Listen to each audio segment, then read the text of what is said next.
Fragments of Silicon, guaranteed not to sell all our listeners so that we can invest in more crypto.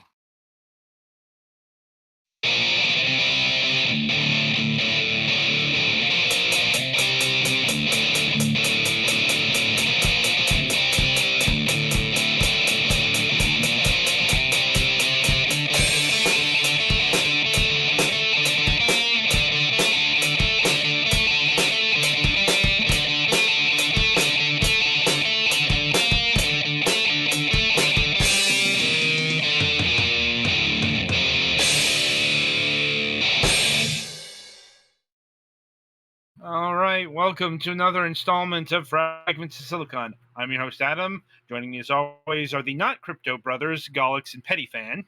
Yes. Hooray. Not been a good time for crypto, but it's probably for another show, isn't it? Yeah, Well, one we're later probably gonna today. have to talk about this Square Enix thing at some point. We'll talk about it on the MSP program. Yeah. There's a couple of news stories that we really can't get to because we got to talk about, Wii Sports games. Mm-hmm. Not even joking about that. Everything decided to happen this week. Let's get to the proper news. Alex, why don't you start us off this week? I don't know. It's being a bit of a week here. I guess we finally got a timeline on my grandmother moving up with us. It's going to be last week of this month, so closer than I thought it was, but only because I wasn't really thinking about time as having progressed since we started talking about it in March. So God. Yeah, getting near the end of Super Robot Wars 30. Still having fun with that. I suppose more accurately, I'm done with all of the DLC missions that hit when I was getting to near the last chapter of the game. So now I'm back at progressing the actual plot. Oh no, no more plot diversions. Mm-hmm. Not a whole lot else, I don't think. Alright, that means it's your go, Petty. Well, last week was supposed to be a quiet week, and then my sister had to take her cat to the, vet. Turns out he had bladder stones. So originally he was scheduled to have surgery on Tuesday, but Thursday night he was getting real sick and throwing up. So they took him back to the vet Thursday morning, and he had Friday morning, and he had emergency surgery. So Kitty's fine. So there's that. And yeah, that's just been kind of making sure Kat is okay. Also, Saturday was mine and my sister's 30th birthday, so yay. Didn't do too awful much since, sick kitty. Right. And yeah, welcome to the old man club. I already feel like I've been there for years. I have 2 bad legs. Just imagine what those are going to be like when you're double the age. Yeah. Unless the singularity hits, then, you can finally get the robot bodies. As long as I can get robot legs that don't hurt anymore, I'm fine. Understandable. As far as gaming goes, I pre-ordered Digimon Survive. Here's hoping to God they don't delay it again. Or I may end up going feral. At the very least, it's out in Japan. And I think it's out but around the end of the month. Well, that is to say that the box art has hit the Japanese stores. And yeah, they're at a phase which it would be very awkward for everyone if it got delayed again. And I'm pretty sure after it was delayed for as long as it was, they made fucking sure that they were going to release it when they said they were, or else somebody's head's going to roll. Well, it's also significant because it's the first box that has the new Bandai Namco logo on it. Oh God, I hate that. Oh, you mean the ugly one? Yes. Actually, it looks good on a box. Oh yeah. Yeah, I guess if it has like a background, it's less bad. Yeah. Yeah. I'm like, once I saw it on the Digimon Survive box, I'm like, okay, that's why they did this. Like, I have Still, to the- step in. Sorry. New print runs of Elden Ring have the new logo as well. Mm. Oh, So they do? that's Okay. technically the first Bandai Namco game to have the new logo. okay, did not know that. Still, there's nothing wrong with the little square they had before either. Oh no, it was great. No, yeah, no. I'm just, but it looked a lot less clean on a box. Mm-hmm.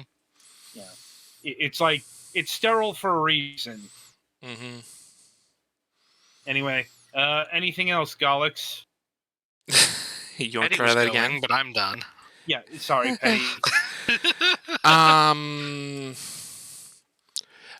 Oh yeah, I did find my Razer Kaichi like phone controller thing that you plug the phone into. Turns out my new Galaxy S22 Ultra is about as big as that thing can possibly hold. So good to know. So Okay. yeah, I think that's it from me. All right, I guess it's my go. Let's see. I guess Mother's Day is right around the corner, and well, my plans aren't until Sunday, which is definitely reduced from her birthday. It's like it's going from fancy restaurant to literally McDonald's. It's like my brother was doing the big Mother's Day thing this past weekend, as she went to the local, not zoo, but nature preserve, I think. Mm. And she seemed to have a good time. Especially since they weren't unable to do anything for the birthday because they were in a bit of a financial spot at the time. But they were. It was kind of a joint birthday, Mother's Day thing, if you will. It was exceedingly late for her birthday, but I guess it's the thought that counts when you have the means. Anyway, let's see. I guess in other news, just picked up a bunch of flea combs for my cat. The time of year has upon us. Yep. And make no mistake, my kitty is getting has regular medicine that gets applied monthly for fleas. But I'm Yeah. like, that doesn't exactly get rid of the detritus, now does it? Yeah. Which is why new flea combs were needed. Also, on that note, it's time for Isis's annual vet checkup. Oh, fine. Doesn't seem to be anything wrong with him. Like, he's pretty spry for a cat who's like 15, 17 years old. Damn.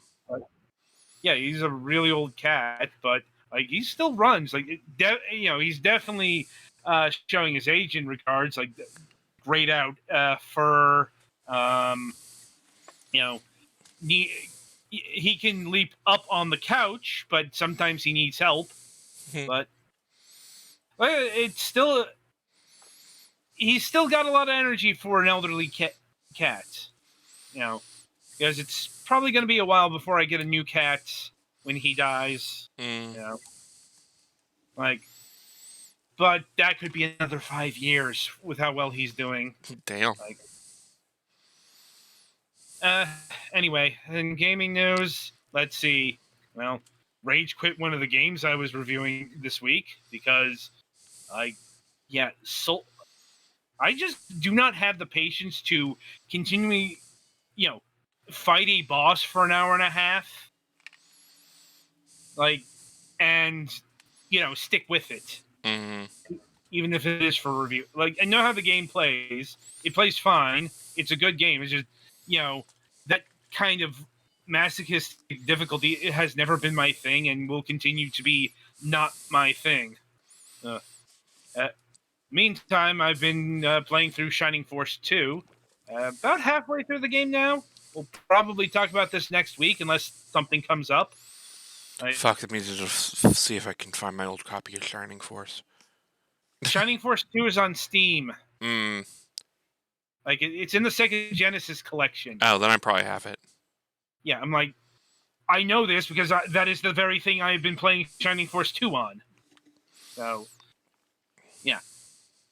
Anyway, and yeah, I think that is all the news that is fit to print this week. So, merrily we shall roll along to the interview portion of the broadcast. And joining us this week is Fred Wood of Fred Wood Games. Hello. Hello. That's me. How you doing tonight? I'm doing great. How are y'all doing? I guess I know how you're doing. Seems like you're doing all right. Yeah. Yes, I think we are doing fine. And right, so how we like to get started here is we like to get to know the person, people behind the games, the studio, and all that noise. Sure. And we do this by asking this particular question: what got you interested in video games, both on a personal and a professional level? Oh yeah, sure. I got my start. So I'm 35 years old. I had an older brother, or have an older brother still, thankfully.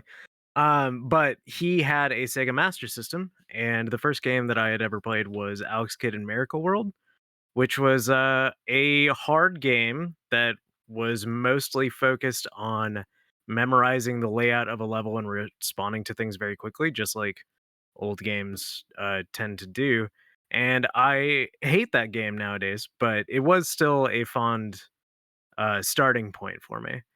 And then I went on to play all the Sonic the Hedgehog games because we were a Sega household. And I got my start by making Sonic the Hedgehog fan games and mods for Quake 2 and Duke Nukem 3D. And then kind of from there, started just learning how to make my own stuff. Okay. Right. So before we proceed along that path, Petty, are there any Sonic fan game questions you wish to ask? I actually don't really get into the Sonic fan scene much, so I guess I'm good. Yeah, I mean, like, I was hanging around the boards and stuff that the people who went on to do like Sonic Mania were part of. So it was those early Sonic fans who went and turned it into a job. The AKA the lucky bastards. I mean, luck is part of it, but they also busted their ass. So Fair enough. I mean, and so you learned how to develop games properly. What was the big jump into professional or commercial game development? So I got my start, I guess. Well, the first package that I ever released was a free version of Love 1, which right now on the stream we're playing through Love 3, which is a game that is the sequel to Love 2, obviously, and the sequel to that was Love 1, or was the sequel to Love 1. But I got my start back in 2007, 2008, making a freeware version of it. And that was being distributed through message boards. Like, honestly, I got a bunch of early feedback from 4chan, which is a terrible place to hang out now and back then. But they were honest, like very brutally honest. So I got to learn a lot from my mistakes on there. And then eventually I had an updated version that I started selling for money. I don't remember if the Ouya version of Love came out before the Steam one or not, but I think that might have been my first foray into quote unquote paid games, which Ouya had a requirement that you make $120 before they pay out. And I think I sold like 110 copies of Love at $1 each. So I never got paid. But so that was my first failed foray into it. And then in 2014, I released a much more professional version of the game that was more of a package onto Steam. It started through Steam Greenlight and then got through on that. Okay. And I suppose the question there is, what did you do to refine Love into a commercial product? There are a lot of things that when you're making a game that you're putting onto some place as simple as 4chan that you don't think about, such as the need for a pause screen, all of the information necessary for an options menu. And so when I was releasing the game, it was just, hey, here's the opening level, start playing now. And then going back and making sure the levels weren't, just bullshit hard, and making them more accessible to all sorts of players.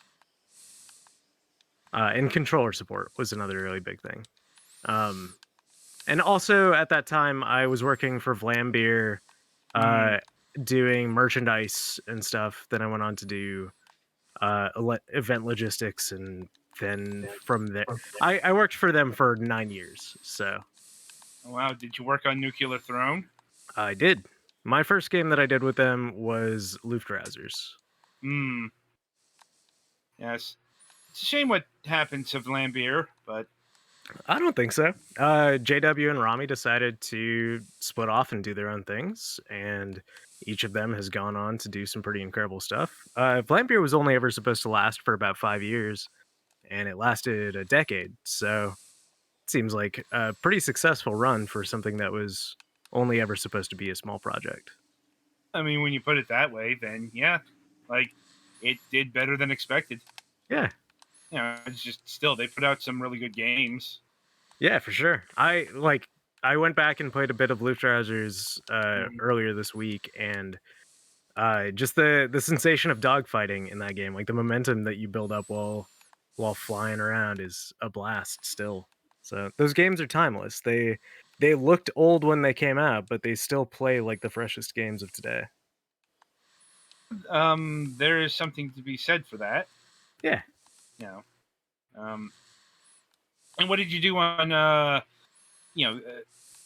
Van Bleer's titles? So it varies. Initially, I was just doing merchandise and QA. I went on to do event logistics around the time of Nuclear Throne, so I was getting all the PAX booths and stuff organized and built, and I would run them and stuff. I was still doing QA, providing feedback and whatnot, and then some console porting for later stuff. Okay. And was that on both Luftrausers and Nuclear Throne? It was Nuclear Throne, Luftrausers, Gun Gods. Gosh, I always forget. And then their last game, which is Ultra Bugs, I did the console port as well as some of the final UI design and some balancing. That game is still not out, but it will be eventually. I mean, is there a particular reason why that game is not out yet, or? Yes, nothing I can share, but yes, it'll be out eventually. Okay. And anyway, so with that in mind, probably a good time to get back to the Love series. Sure. I'm like, what spurned the desire to make not just one sequel, but sequels to Love? Let's see. So initially, I wasn't going to make a sequel to Love, but a friend of mine was interested in producing a game. Like, he needed a project that he could take on a producer role for, and he had pitched to me the idea of like, hey, do you want to do another one? I was like, yeah, I've learned a lot since I made that first one. I bet I can make one that's like pretty good now. And I was right. But it was initially just like, okay, I've got a bunch of ideas and you need this project, so let's do that. And Love 3 happened because after Vlambeer was shutting down, I was like, oh, I've got a lot more free time and I've learned a whole ton. So I started work on Love 3, and then halfway in the production of Love 3, got the job working for Toby Fox to develop Deltarune Chapter 2. So it's been a journey. No doubt, no doubt. So as first up would be Love 2, or I guess its proper title is Kuso. Yeah, initially the game was released as Kuso because I didn't think the game title Love 2 would ever rank in Google search results. So I went ahead and used the Japanese expletive for frustration. It doesn't have a direct translation, but it would be like shouting shit or fuck when you're Yeah. angry at a game. So That's what I. yeah. That's what I've heard. It. In Yeah. fact, it's a specific genre of games. Like what is it? Yes. Well, so Kusoge, and that's actually where the title came from. I was Right. visiting a friend in Tokyo, and I had picked up a copy of Takeshi's Challenge for the That'd Famicom. be the one. And I was like, "Oh man, Takeshi's Challenge." He's like, "Oh, that's legendary Kusoge." I was like, "What's Yep. Kusoge?" He's like, "It's like a shitty, really hard video game." I was like, "I know what to call my next game now." And I pay $40 a year for the domain name kuso.ge, so you can find Love 2 at Kusoge. Well, I mean, I guess if you're gonna go all in, go all in. Yeah. Like, But then I rebranded to Love 2 Kuso when I kept getting a lot of people who were saying like, "Oh, you made a sequel to Love?" I'm like, "Oh yeah, I guess I should do a better job of advertising this game, huh?" So, and then Love 3, we dropped a subtitle because I got real sick of explaining that Kuso doesn't mean just shit. So, just decided that would be what it's called. It had an unofficial subtitle, which was Yarigai, which is a Japanese word that also doesn't have a direct translation, but it's like the concept of something being worth doing. yeah, that one comes up a lot less. Yes. Yeah. At least in But- terms of video games. For I'm sure. like, yeah, I'm not. I'm having a hard time seeing how that would apply, like at least directly to game playing. At least Yeah. It was more of a, hey, I think that making this game is something worth doing, and I think that completing the challenge of the game is something that's worth doing. So that was the concept, and also because it's a little loosey goosey and it's hard to spell for a lot of people, I just decided to drop it. I mean, I'm assuming that Love 3 is hard. So these games are as hard as you want them to be because you have the ability to set a checkpoint wherever you want. You can slow down time if you want to, and you can play with unlimited lives. There's no penalty for doing any of those things. So the game really, like, it is challenging, but nothing is unfair. You can see everything that's in front of you, and all danger and all risk is mitigated by the tools that you have at your disposal. Well, I'm trying to figure out if this is like in the vein of, say, Super Meat Boy or Dust Force or one of those platformers. So Super Meat Boy is a lot more momentum based.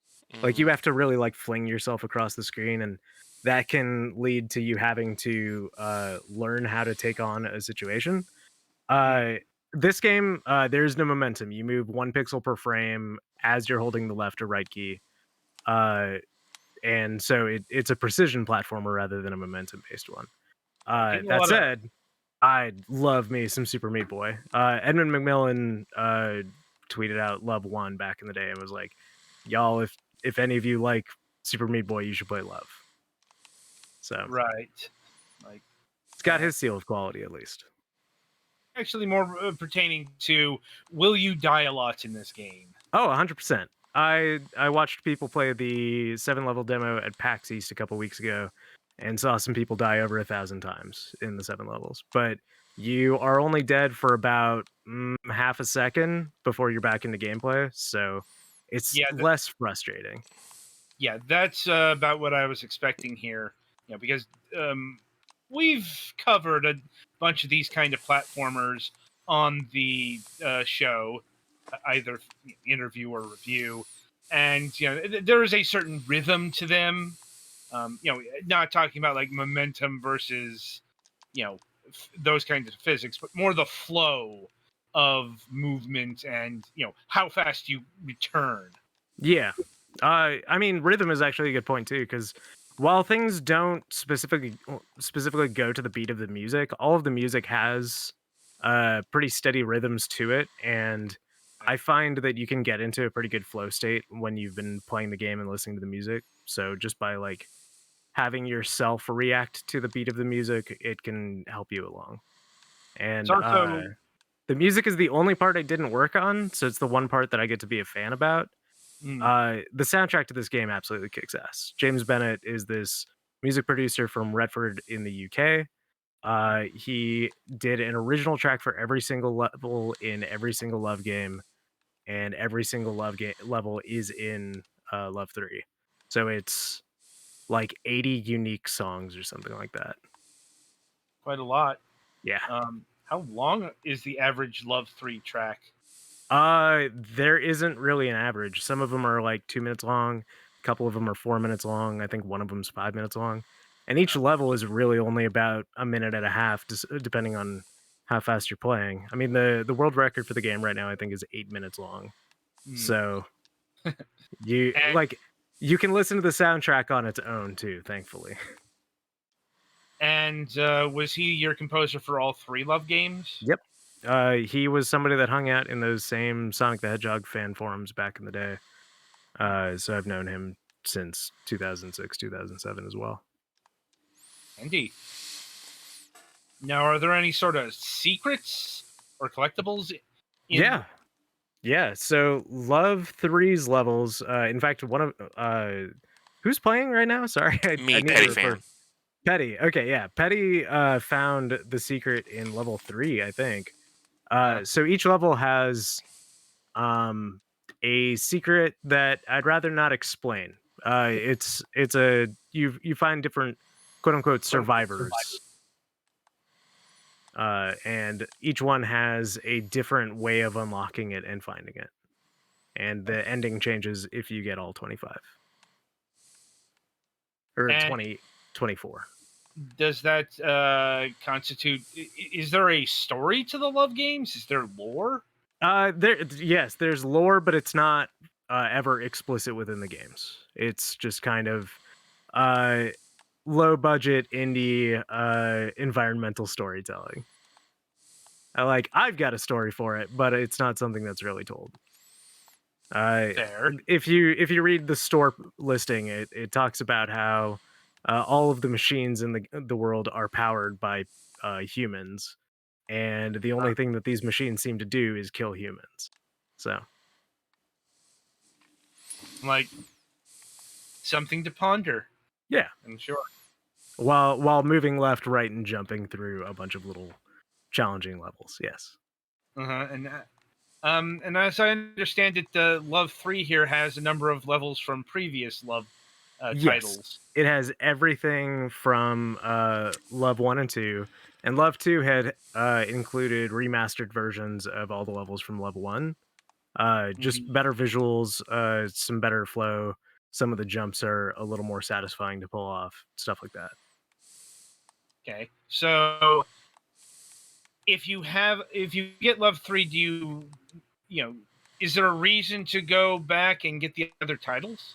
Absolutely not. But if you want to give me a few dollars that it costs for Love 1 and 2 after you've picked up Love 3, then that's an option that's available to you. Each one feels a little different because one was made in 2014, one was made in 2017, one was made in 2021. So if you're as a academic curiosity, I think that's valuable, but no, the average player should just pick up Love 3. Okay, good to know. And is the development year the only real difference? Were all 3 games made in, say, Unity or what have you? Oh no, they were all made. The original was made in Game Maker or Game Maker 9 or something like that. Then I moved to Studio 1, and then now I'm in Game Maker Studio 2, which is what I work on all of my projects in at this point. Not unheard of to have a Game Maker developer on the program, but it's a lot less common. I think that Game Maker Studio is incredibly, and now they've rebranded, so it's once again just called Game Maker. But so Game Maker is incredibly useful for 2D games. It is bad at 3D games, and most of the 3D programs like Unity and Unreal, while they can do 2D, it's really a lot more trouble than it's worth. So it's great for this, but it's not great for everything. Yeah, that's what I've heard. Especially small 2D games. Yeah, I mean, so you got your Undertale, your Chicory, your Nuclear Throne, like all of those are games that were made uh in Game Maker. Yep. And anyway, getting back to Love 3 specifically here, this has been released on the Nintendo Switch, correct? Yes. Was there any particular challenge in bringing this game to the Switch? So for me, no, because I have worked a lot on porting games to the Nintendo Switch, especially Game Maker games. When releasing Kuso on Switch, that was the first game that I ended up putting on Switch, so I had to learn everything there. But the entire process for Love 3, I was mostly testing Love 3 on Switch Dev Kit. My favorite way to test the game was to load it onto a Switch, go to the local bar that I hang out at, and have some friends have a couple of drinks, and then play some levels, and then watch the places that they like really struggled. Because if my drunk friends couldn't beat it, then it needed to be improved. And are you looking into bringing Love 3 to the PlayStation or Xbox ecosystems? I have been in conversations with them, so we'll see. Nothing to announce at the moment, but I think it would be better if my games could be played anywhere. So I'd like to get it as many places as it can be. Fair enough. What about mobile? So I think that this kind of game sucks to play on a touchscreen. That said, I am not most players. Like, there are tons and tons of gamers these days that have never touched a controller. And so making my games available to them through the thing that they're used to is totally worthwhile. Right now, the only version of this for mobile is there's an Android port available on the itch.io page for the game. Mhm. It has some rudimentary touch controls, and you can sideload it onto anything that runs Android, and it has native controller support as well. So if you have something like an Odin Pro or any like Android based micro console, like it'll work with those just fine, and you can turn off the touch controls. Okay. Yeah, I personally wouldn't see this kind of platformer working well on a touchscreen. Like, but you know, Yeah, to each I own, I mean, guess. there are kids who can go pro in Fortnite using nothing but a touch controller. Like, that's buck wild to me, but like, as long as they're having fun, that's what's important to me. That's especially impressive considering, from what I understand, phone users are considered to be usually to be bottom tier because, surprise, surprise, using a controller or a mouse and keyboard is gonna offer you more precision. Well, I mean, yes and no. I think that actually a touchscreen could potentially give you better precision than a joystick, just because there's no travel time. In Um, general, so if you're like me and you, right? where we have played games on mouse and keyboard and controllers most of our lives, like, Hmm. then yeah, if we have to go and translate all of our learned skills over to a touchscreen, like, that's a terrible way to play. But for these kids who have never used a controller, like, they're not being hindered by having to translate their knowledge over to it. They So have the controller in some fashion. yeah. Like there are phone controllers and Oh there's sure, like but no, I'm saying there are like plenty of kids out there I who no, just don't play on mobile at all. I know, Or I mean, don't play with a controller at all. certainly, right.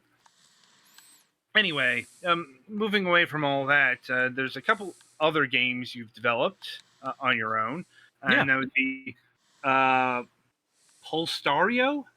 Yeah, Polstario was a tiny space game where you pilot a wobbly ship through space and try to collect little squares.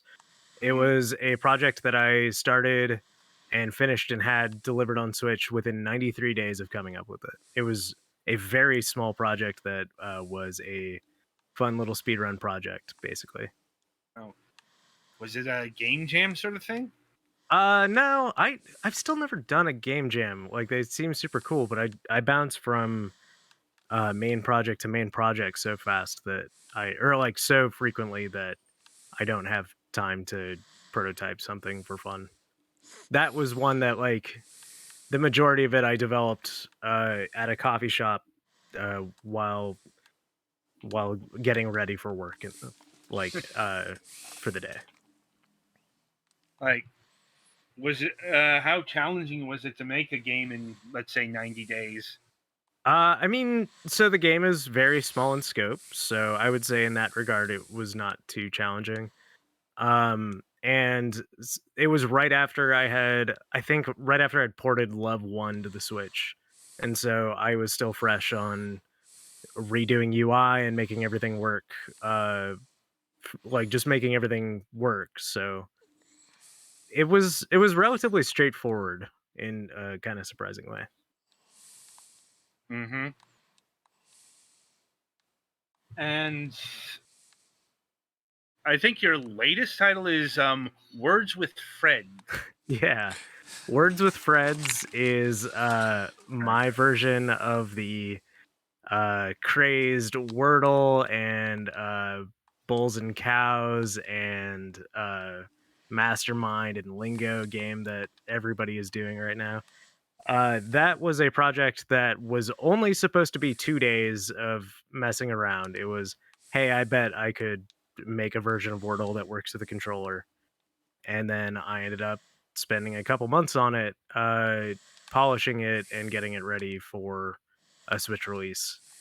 That was one that I had initially tried to release for free on the Nintendo Switch, but Nintendo won't let you put any games on the Switch that have no transactions of any kind. So like I could put it up as a free to play title, but then it would have to have DLC in it. So what I did was for the first month and a half, if you owned any of my other games, the game was free on Switch. And the game is free on my itch.io page as well as the source code for the game. And did it come out well? Yeah. It sold a few thousand copies on top of the copies that were given away for free. I was able to get a musician to do a soundtrack for it that kicks ass. Another person named James Ronald from Epic Game Music, who he's also in Rex Viper, the Angry Video Game Nerd band. He also retains all the rights to the music, which is awesome. That's the way that I like to do it on these collaborative projects is if somebody makes something, then they get to keep everything that they've made.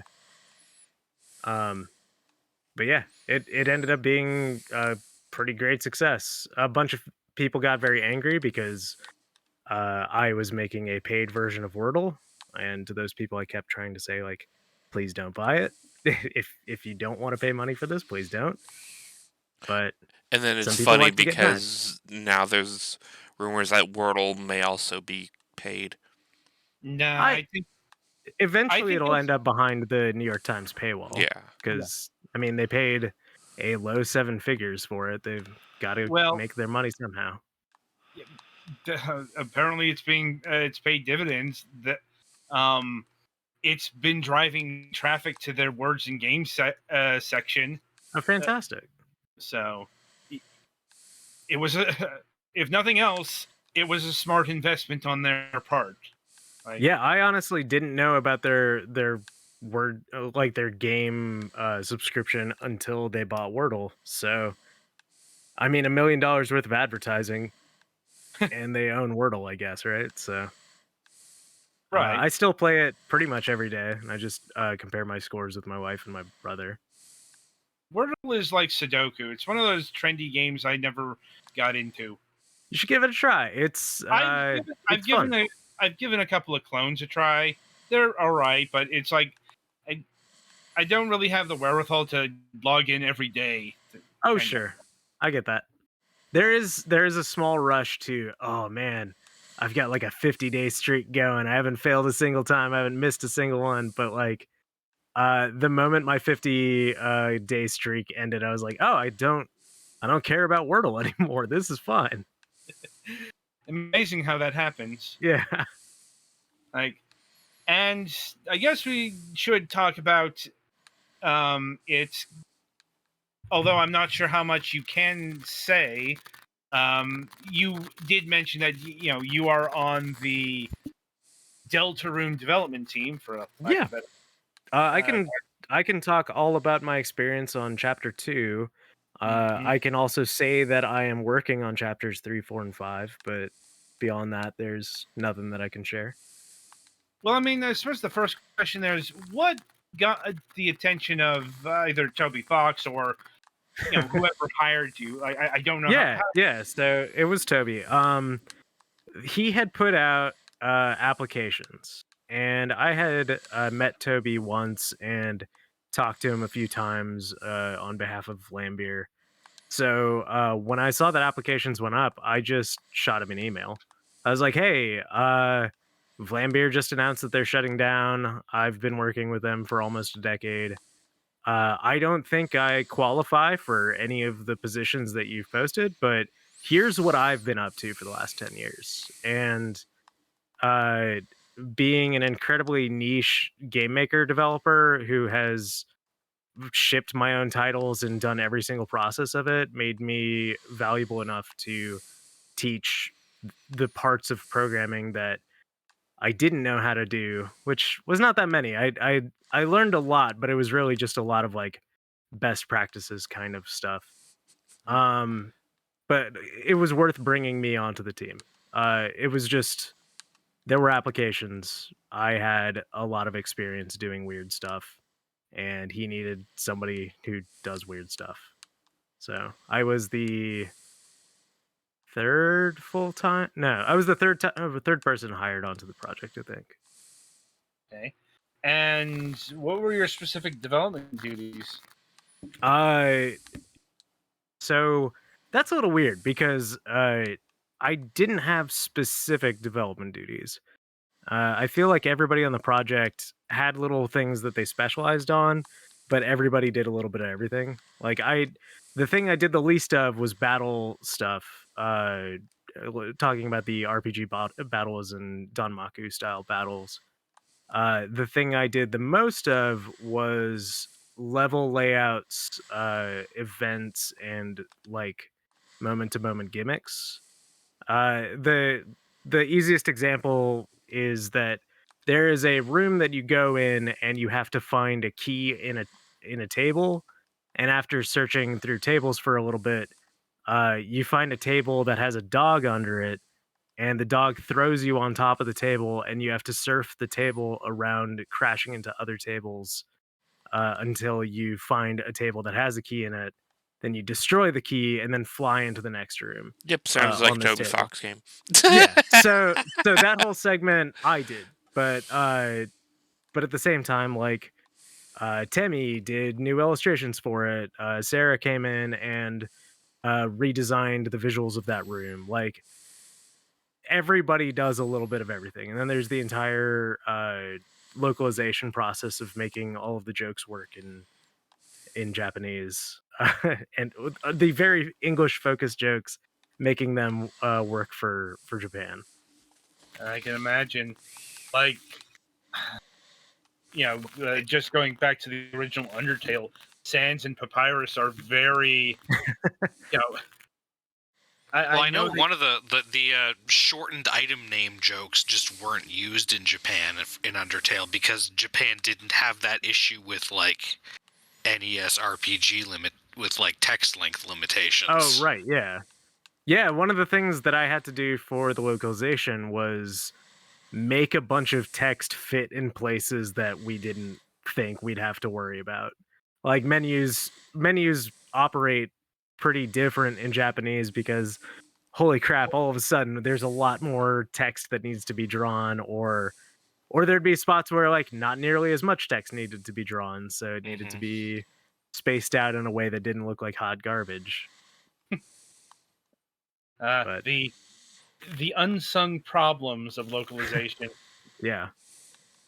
So I have a subjective and possibly, I don't know how well you're going to be able to answer it, question. Sure. And that question is related to this. As someone who never actually played Undertale, but watched enough people play it, and is kind of... I don't like episodic things in general, but as someone who's working on it, do you think it's better to play Deltarune as it comes out, or do you think it'll be better to wait and do it after it comes out? After it's all there? Let's see. How can I say this and not okay, so I suppose the you game have a financial incentive to get the parts sold too. So sure. So Deltarune chapters 1 and 2 are free. So you don't have to pay a single dime to play it on PC, Nintendo Switch, or on PlayStation 4. The games are being, or each chapter is being developed to be released, and those chapters are being released so that way people will play them. So I think the authorial intent is for people to play them as they come out. I will say, as like before chapter 2, I was purely a fan. I played Undertale and adored it. It kicked my ass. I never ended up playing the No Mercy route, but I played the True Pacifist route.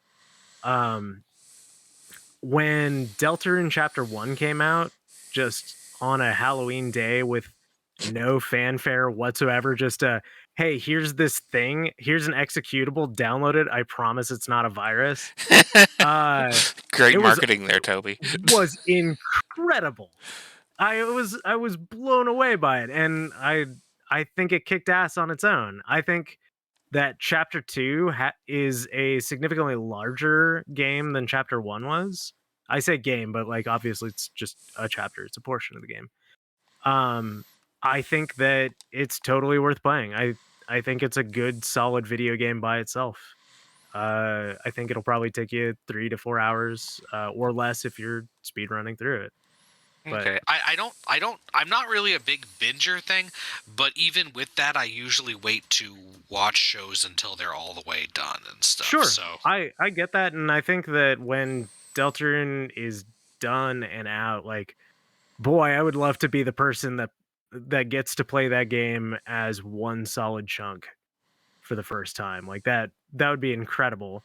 And obviously, there are other video games out there, so you could play other stuff for the longest time while you wait for the rest of the game to be made. But I think it might be a little while. So if you're interested, I would recommend playing the couple of chapters that are out now. And if you want to wait for the rest of it, the game isn't that long. So replaying the first couple of chapters wouldn't be that bad. I suppose along those lines, is there anything you can say about Deltarune Chapter 3 Nope. right now? Absolutely nothing. Like literally not a single thing other than I am working on it and it exists. what letter does the name of your favorite side character that no one's going to remember start with? T. Wait, that no one's not gonna remember. Shit. Well, see if it's the next side character that like everyone's gonna remember, that might be important. So I said that no one's gonna remember Sure, to like yeah. to like maximize the safety Well, it's of. it's like this is, I mean, if you haven't played the game, you wouldn't know, but Newbert is this like little red nubbin little character, and he was not supposed to be the most popular character, but Yeah. I clung on to that character. I love that little thing. And I drew fan art for it and sent it to Toby before the game came out. He's like, "Congratulations, you're the only person who will ever make Newbert fan art." And we proved him so very wrong when that game came out. There is so much Newbert fan art out there. He is a beloved little character, and it makes me very happy. Fair enough. I love Newbert. It's very Yeah, but- difficult to predict who will actually be popular. Yes. Yeah, Yeah. for sure. Especially if it happens organically. There are definitely, let us say times when a character is pushed to be popular, and it's like it's also the inverse can happen. That character doesn't get popular, like, or even worse, they become infamous. Like, You know the Right. ones. Like, Yeah. right. So I suppose my final question for you at this juncture is: do you have any new independent games in the works right now, or any ideas that you are looking to turn into more quick game development challenges? So I am working on another small game, currently called Grapplebot, which is a 2D platformer where you can shoot, jump, run, and you've got a grapple hook. Uh, it started as kind of a joke, but I ended up having so much fun with it that I decided to develop it out a bit more. It doesn't look like it on paper, but it's my version of a Kirby game. Just to say, Kirby games have very few things that you do in them. You can jump, you can fly, you can suck things up, and it's not particularly difficult to get from the start to the end. Uh, but you can do all of those things. So I'm trying to make something like that, that is an accessible, fun toy that you get from start to finish on it. That'll probably be done in 4 years. Who knows? That's something I'm working on very slowly. Right. And if I have any projects that I can get rich quick on, I'll probably do those. But I don't have any ideas right now. If you do, let me know. I mean, sure, if that ever comes up. Like, but gotta admit, when I think of grappling video games, my mind goes to Bionic Commando. Like, Yeah. Do you think of the original Bionic Commando where the grapple hook is pretty not great?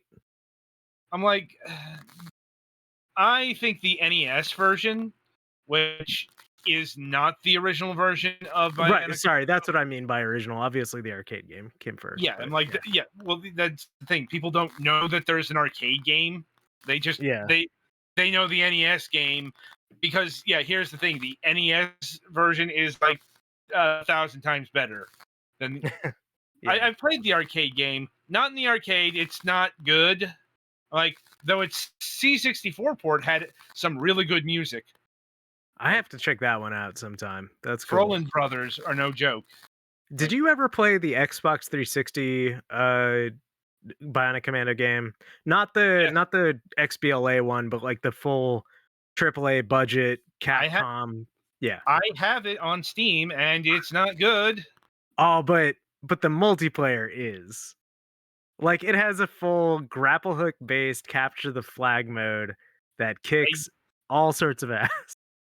Admittedly, I never played the multiplayer. No one did. That's the problem. That game probably would have sold well if people actually played the multiplayer and talked about it. But maybe I would not postulate it, but Bionic Commando was kind of sold on its single player. Yeah, for sure. And what a story that game had too. What an ending. Yes. Anyway, I'll see if my colleagues here have any final questions for you. I think I'm good. I already asked mine. Well, okay. Okay. Well, Fred, it was wonderful having you on the program. And it's certainly. Can I plug one last thing? Sorry. Go ahead. Just podcast to podcast. I am starting up a new podcast with a person that I did a podcast with for 8 years. Mm-hmm. It's called Level Select, and you can find it at levelselect.cool. Okay. So check that out, I guess, whenever that is up, which should be soon, I hope. Right then. And indeed, if you enjoyed hearing this interview, if you're listening to it either now or in the future, or I'm pretty sure this episode will get plugged on that show at some point. It's like the point is, if you enjoyed this, be sure to hit the subscribe button, the notification bell, all the things you need to do in order to keep up with when we go live with our future episodes. And once again, it was lovely having you on the program, and maybe we'll do it in the future when you have more projects to be talked about. Yeah, my pleasure. All right. So, Petty, play us to the next segment.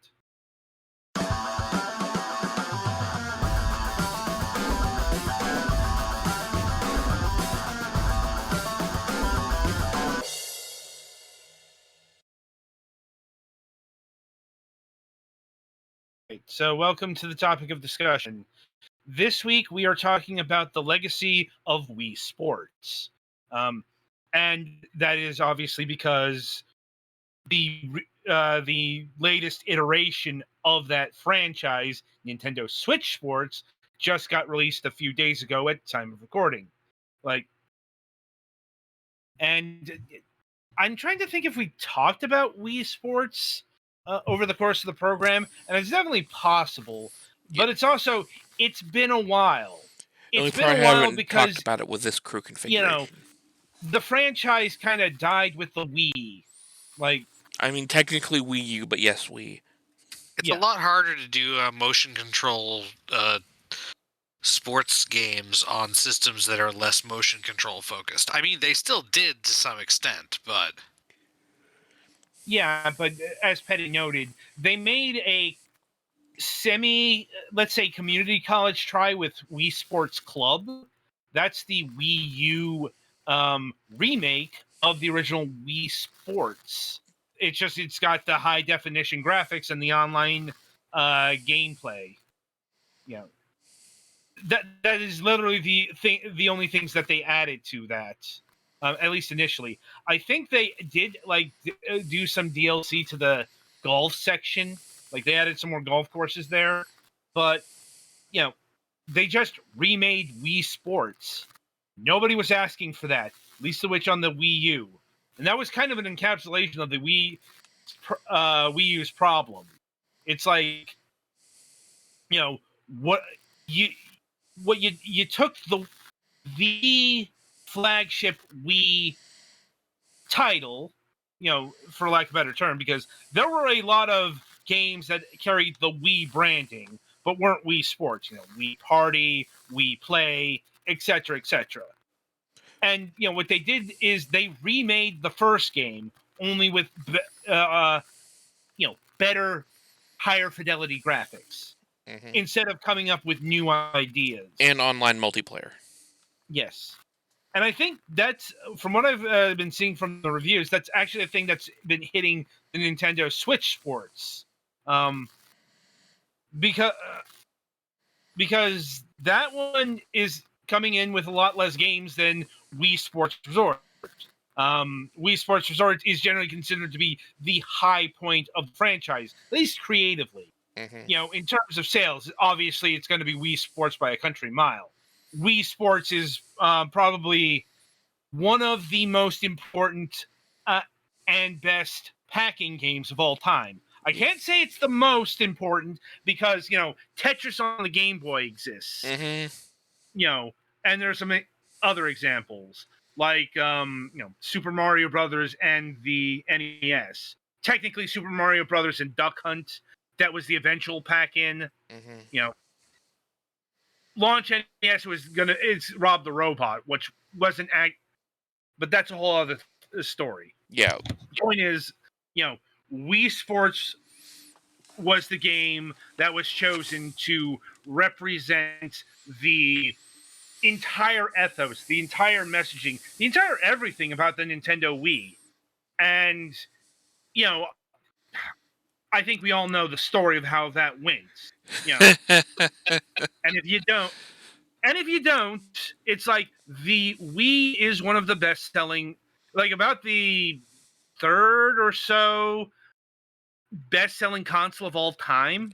It's in the area that's probably now what we consider the untouchable range, because I wouldn't say untouchable range because the PlayStation 4's up there now.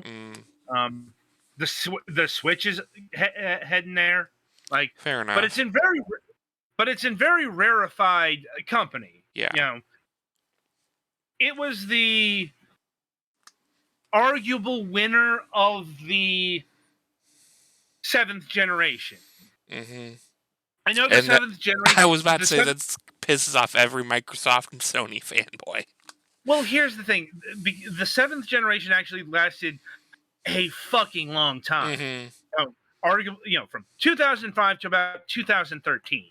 And here's the thing: yes, the Wii absolutely fucking dominated those first few years. The Wii's heyday is generally charted to be 2006 to 2010. 2009 being the absolute high point in terms of sales.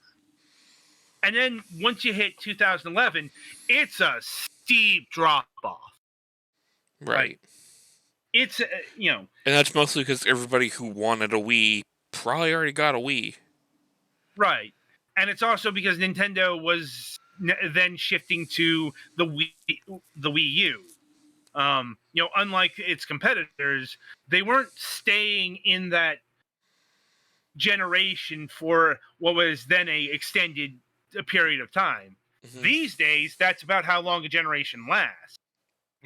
Once again, keep in mind the period between like the PlayStation 4 and the PlayStation 5 is about the same between the PlayStation 3 and the PlayStation 4. Like Nintendo, like the Nintendo Switch is probably, I'd say, the last console that had a true and proper console cycle. And the console cycle was about 5 years. That's the, that's about the bellwether days of the Wii. But once again, this isn't really about the Wii itself, but it's about what was its flagship title, or one of the flagship titles. Because at one point the Wii Sports was the best-selling title of all time, not taking into account like mobile downloads. Because once you go there, then it was like Angry Birds or something like that. And and Wii Sports sold itself on simplicity, and it's a ethos that's continued on to this day, and it makes people who are complaining about the lack of depth in Nintendo Switch Sports a bit confusing, because it's like, you do know what this is, right?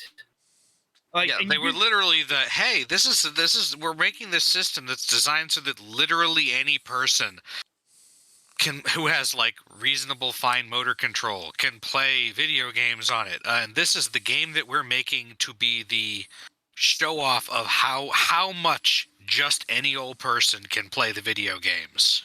Yeah.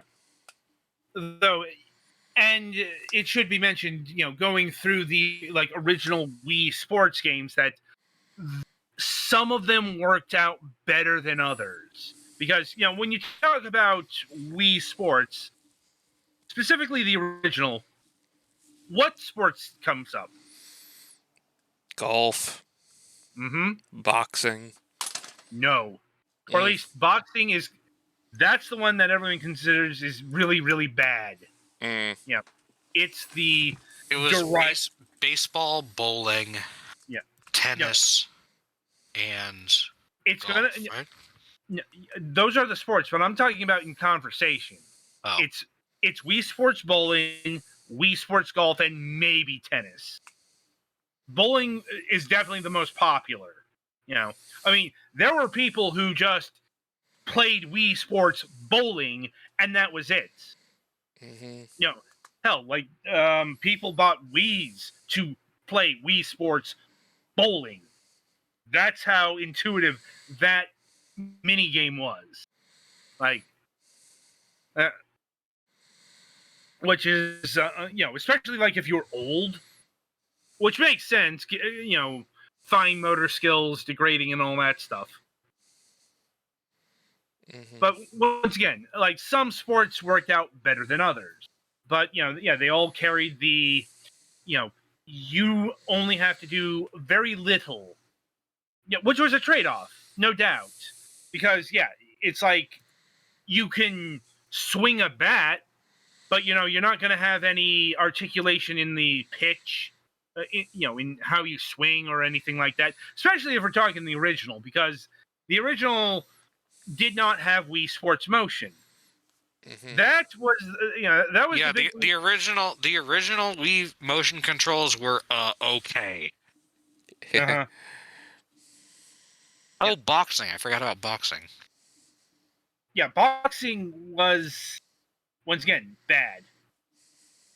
But I don't think it's mostly notable because I think it's the only one that required the nunchuck.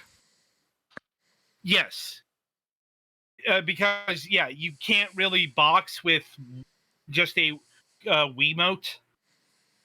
But because of the lack of the nunchuck, for example, in tennis, you literally don't control where your character stands or runs to. Mm-hmm. Yep. Now, now, as I understand it, in Nintendo Switch Sports, that isn't a thing there because you get 2 Joy-Cons. Yeah. Mm-hmm. It's just you're not going to be able to do much in table tennis because it's Wii Sports. It's all about keeping things simple. Mm-hmm. Hate that if you must, but it's what Wii Sports is. Okay, it's like back on the original Wii, if you wanted something deeper, you had to buy like something from EA Sports. Like if you wanted a deep tennis game, you would have to get like Grand Slam Tennis or Virtua Tennis. The golf, now I'll give it to the golf game in Wii Sports. That was fairly deep, mainly because you still have to design a golf course, but it's not that deep in the sense that you don't have to pick clubs, and you don't have to worry about what is the difference between a 5-iron and a 7-iron. Don't ask me. It's the fucking slope of the It's a contact surface, and the higher the number, the more upward it goes, and the less straightforward. It's a rhetorical question. You weren't supposed to answer. If you don't answer. Jeez. Sorry, I'm bad at that. Ask anyone who's ever known me ever. Yes, we know. I'm still going to admonish you for it. Anyway, like I said, and this is a big reason why Wii Sports Resort is considered to be the high point, because this is the one that has added the most stuff. Yeah, like they even came bundled with the Motion Plus sensor. At least some of the first runs did. Yes. And the entire list is swordplay / kendo, wakeboarding, frisbee, disc golf, frisbee golf, archery, basketball, table tennis returns, golf returns, bowling. This time with a few modes, 100 pin and spin control, power cruising, canoeing, cycling, and air sports. aka the mode that was the basis for Pilot Wings Resort. Parachuting, dogfighting, and piloting. So you got a lot. Once again, it's not very deep because, technically speaking, these are all mini games rather than games. That's the difference. I know, like, Wii Sports isn't really considered to be the first mini game compilation on the, or it wasn't the premiere one. That actually is Rayman Raving Rabbids. That's more like the platonic idea of what a Wii mini game collection looks like. Mm-hmm. Wii Sports kind of considered its like own subgenre of mini game collection. Certainly was no shortage of Wii Sports clones on the Wii. Oh, but, God, no.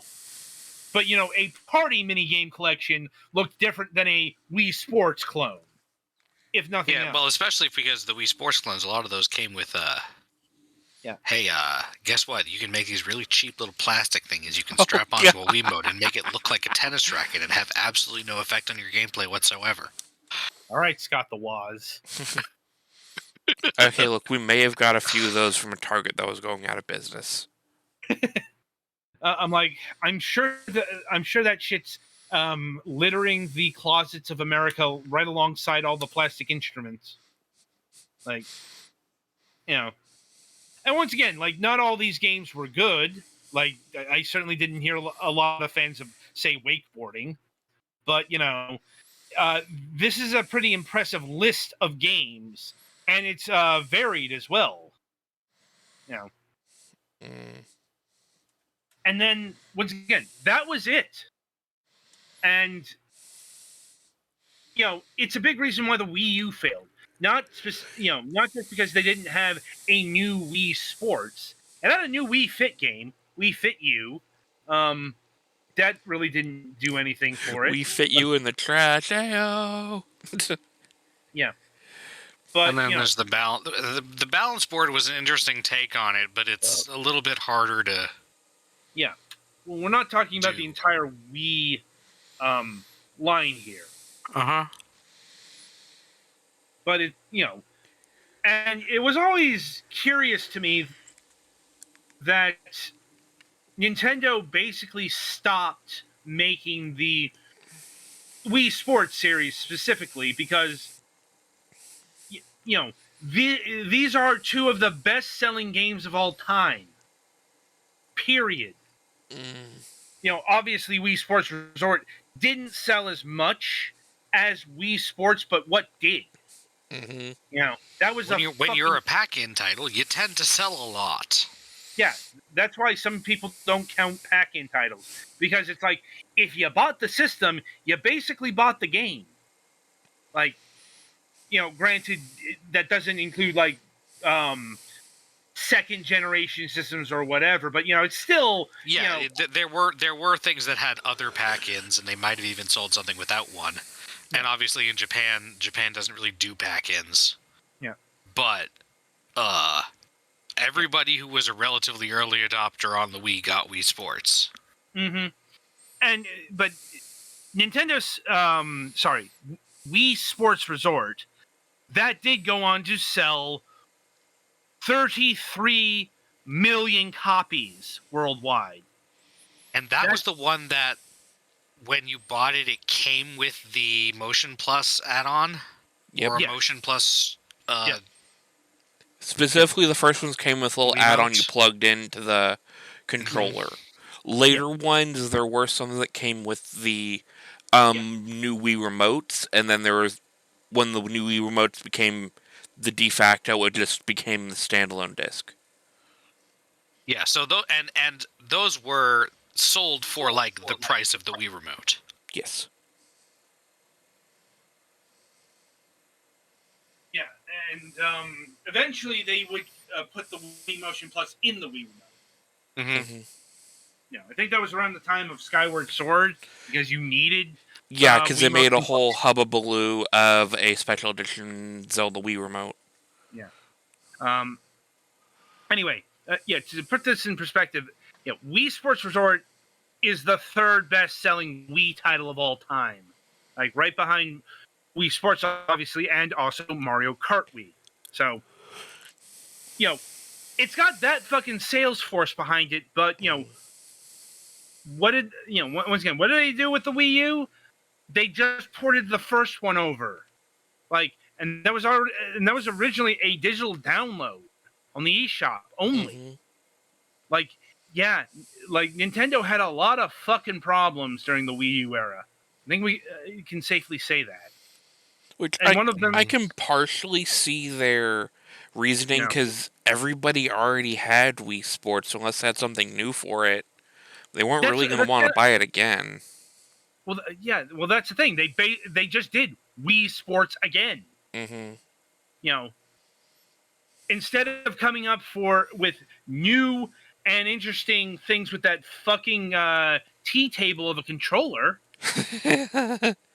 Admittedly, the golf implementation was kind of interesting. Yeah. Yeah. That was I will give them that, but it's not $50 interesting. And that's where the ultimate failure with the Wii U comes from. And I'm not going to give the Nintendo Switch that kind of guff, because that wasn't selling itself on innovation like the Wii U was. Remember, like the Wii U controller was sold on providing us with, like, the Wii, new and interesting gameplay that we had never seen before. Get it? And I will give the Wii U credit. It did do that a few times. Nintendo Land did do that, and Zombie U did do that. But you had to really work at it, which is why Wii Sports never clicked with this fucking system, because it was just too fucking cumbersome to do simplicity and this, very large controller with a screen in it. That was marketed fucking terribly. But we've been Yeah. over the... Still kind of like the Wii U controller, but that's only for the purpose. But that's because I used it while my parents were using the actual TV Yeah. a lot of the time, probably. Yeah, those of us who didn't have access to a, regular TV, the gamepad was great, but Mhm. But yes, yeah, it had issues otherwise. Yes. Yeah. Issues would be putting it lightly, but yes.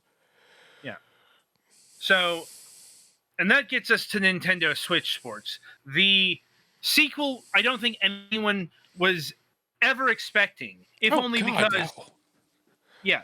if only because, it was called Wii Sports. Everyone, the Wii line is dead. The Mhm. Wii U killed that. The Mii's are dead. Yeah.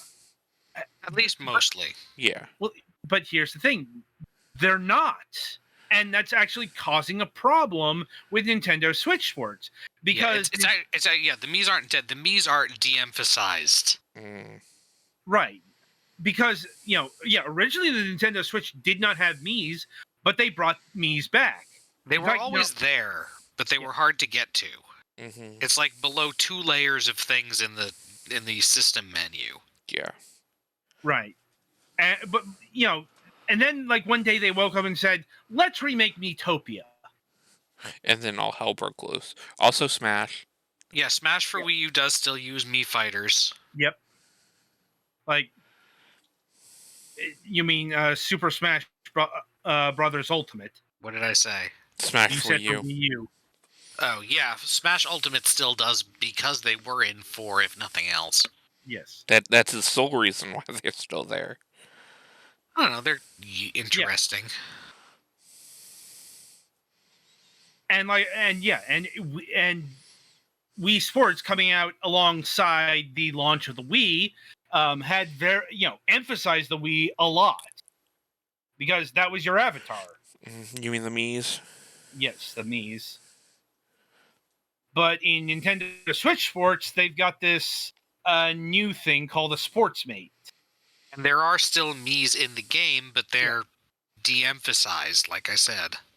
And by de-emphasize, he means all of the customization is for these Sportsmates.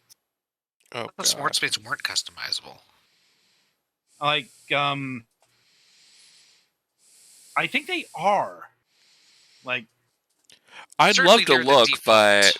but... Yeah, I don't have that game yet, if at all. well, it's like part of the thing is these are customizable, and they're more detailed than a Mii. Mm-hmm. Mhm. It's something that's new and different, and people will hate new and different things. Yeah. Anyway, and Okay, yeah, another your Sportsmate is customizable, yes. yes, and other things, it's got a cut down sports list, and that's pissing off people because once again, Wii Sports Resort had a ton of sports. Though to be fair, that was in standard definition graphics. Mhm. Mm-hmm. Like this is something that's been presumably been done from the ground up. So, they chose 6 sports, tennis, bowling. Those are returning from Wii Sports. Swordplay this time as Chambara from Wii Sports Resort, Which is basically similar. They're different styles. Mm-hmm. 3 new sports: association football, soccer, Mm-hmm. volleyball, and badminton. And the 7th sport, golf, because people got really upset that that Nintendo Switch Sports wasn't launching with golf. Has been announced as a free update, and I'm willing to bet paper money that this is going to get the the Mario Tennis Aces slash Mario Golf Super Rush treatment, that or Splatoon, one of those games where it's going to With get a content. significant DLC pack later on. If not that, then it's going to get these individual games added. Like, with Aces and Super Rush, they got characters added as free DLC. Over the course of a year. So I'm expecting that more sports are coming to this package. I guess we'll find out this summer. We'll find out through the year. Probably, yeah. I keep forgetting E3 is not a thing. Yeah, E3 is dead. Long live the king. I mean, wait, what? Long live the Confederation, from the looks of it. Or long live the Doritos Pope. The Doritos Pope. Long story. I know. I was there back in the day.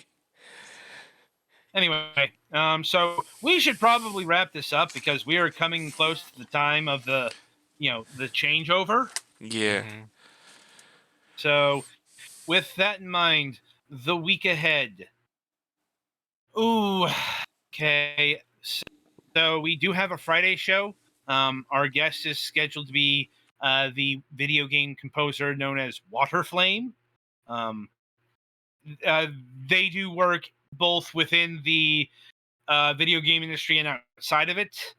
As per our standard, we'll be focusing on the video game portion of that. As far as that guest appearing on MSP, no, because they live in. I'm trying to remember if it was Norway or Sweden, but it was one of those Nordic countries, and that's in the middle of the night, like right now. So that's why we don't have a lot of European guests on MSP, and that's why we have a Friday show in the first place, in order to facilitate some convenience to those guests. Anyway, that being said, I am not sure this is actually going to happen because I have been trying to confirm the guest over the past week, and I have not heard anything. Which is always, I sent like 3 notices and a Twitter notification, nothing yet. There's still time. Give them that, but if I don't hear Thursday morning, maybe Thursday evening, maybe Friday morning, I might call it off.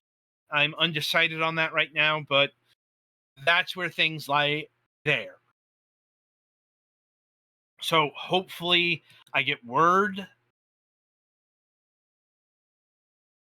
and things can work out. And let me see. Let me make sure I have the right week of games here. Right. So on the Sunday game reviews, we'll be reviewing Makoto X, which is a kicks alike of the sexy variety. We got Scarf, which is a 3D platformer. I forget if it's a collectathon or not, or if it's more like Journey. It's got the red scarf. Close to a faster paced version of Journey. Yeah. Flatland Volume 2. And what, we have reviewed Volume 1 here previously. And yes, Flatland Prologue is in the queue next month. And Hunter X, which is another Metroidvania meets Dark Souls affair with different results. I'll say that. It's the second one of these I played this year, and there are certain things I like. It has that I didn't like in Watcher Chronicles, and it's got even more bullshit in the way of bosses. Like I ended up quitting the entire game because of the bosses there. It did happen with Watcher Chronicles as well, but it took me longer with that one. The bosses here do get harder. I can say that. Faster. Anyway, so that is what's on tap for the next 2 installments of Fragments of Silicon. Be sure to tune in for MSP. And until then, I shall wish you good gaming.